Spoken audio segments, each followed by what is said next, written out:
The house was built for a sea captain called Nigel Meeks in 1875. Meeks had a wife, Margaret, and a son called Reginald. When Captain Meeks and his wife died in a carriage accident when Reginald was 22 years old, the young man put all of his efforts into a seagoing career of his own. He was successful, and by the age of 29 was a captain of his own vessel, the Noble Margaret.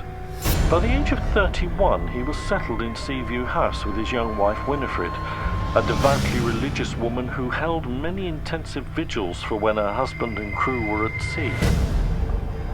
20 years of happiness was theirs, even though Winifred had suffered several episodes of mental illness, which saw her taking sanitarium rest on 3 of these occasions.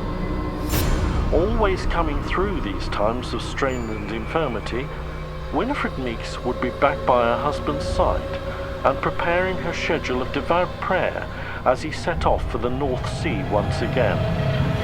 In the particularly stormy spring of 1927, Captain Meeks and his crew set off, never to return.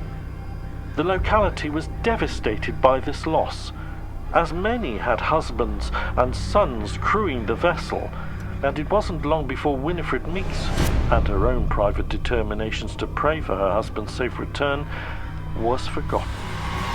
Winifred believed that if she scourged herself with green branches and restricted her intake of food and water, her personal suffering would strengthen her husband's resolve to make it home to her.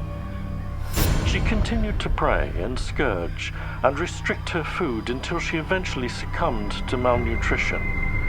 She was discovered starved to death in the attic room of the house where she had built a shrine to her husband and his safe return. Several people over the years have experienced sightings of the ghost of Winifred Meeks at Seaview and near the lighthouse where in life she had held other vigils. Please leave me alone!